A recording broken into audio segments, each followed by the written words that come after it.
कैसे हैं आप सब। आई होप आप सब बहुत अच्छे होंगे, स्वस्थ होंगे, मस्त होंगे और काम में व्यस्त होंगे, अपने अपने कामों में आप व्यस्त होंगे। तो आज मैं फ्रेंड एक स्टोरी लेके आई हूँ, तो आप देखिएगा, आपको कैसी लगती है। अच्छी लगती है तो लाइक कीजिएगा, नहीं तो डिसलाइक भी कर दीजिएगा, ये आपके ऊपर है फ्रेंड। आप मगर वीडियो ज़रूर देखिएगा। तो फ्रेंड स्टोरी है, सच्ची स्टोरी है, रियल भाभी, देवर भाभी की रियल स्टोरी है।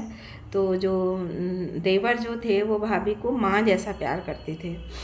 माँ बेटा का जैसा प्यार होता है, वो भाभी बिल्कुल अपने देवर को बिल्कुल बेटे से जैसा प्यार करती थी और बहुत प्यार करती थी। जो देवर कहते वही करती, वही खाना बना के खिलाती, वैसे ही काम करती, उसको प्यार करती, नहलाती धुलाती। उसके बड़े हो गए थे, वो बहुत बड़े थे, लेकिन वो प्यार अपने बेटे जैसा ही उससे करती थी।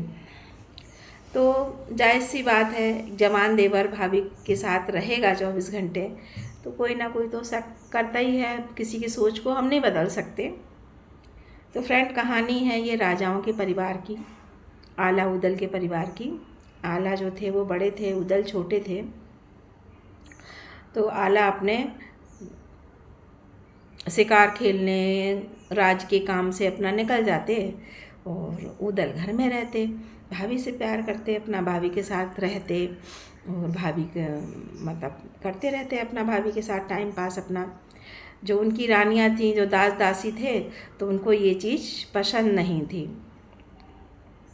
तो उनकी दास दासियों को जीवन, तो उन्होंने गलत अर्थ निकाला इसका। जायज़ सी बात है, सभी लोग निकालेंगे, सो हम लोग भी देखते तो किसी को हम लोग भी सोचने लगते, लेकिन ऐसा नहीं सोचना चाहिए।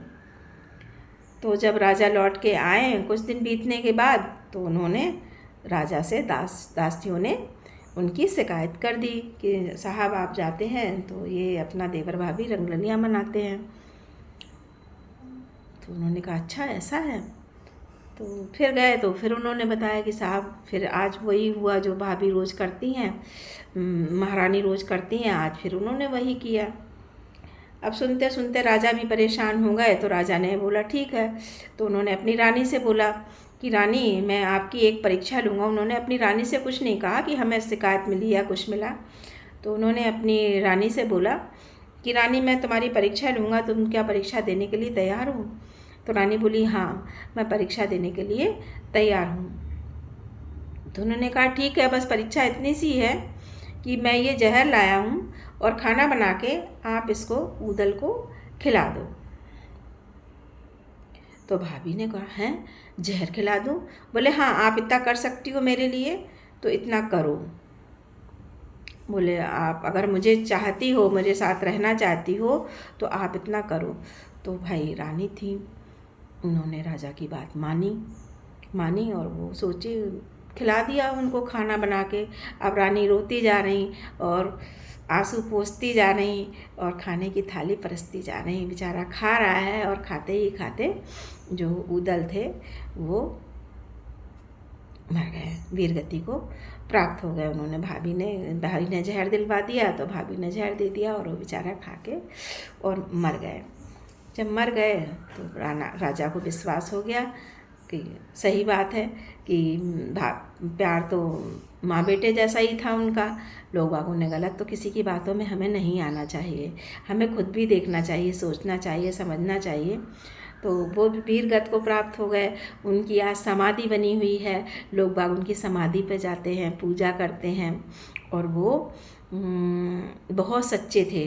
तो वो मर कर भी वीरगति को प्राप्त हुए। कोई वीर योद्धा नहीं थे, वो बहुत अच्छे योद्धा थे और वो मरकर वीर गति को प्राप्त हुए। तो फ्रेंड आपको कहानी कैसी लगी आप मुझे बताइएगा। सो अगर अच्छी लगे तो लाइक, नहीं तो आप डिसलाइक ज़रूर कर दीजिएगा। Thank you friend.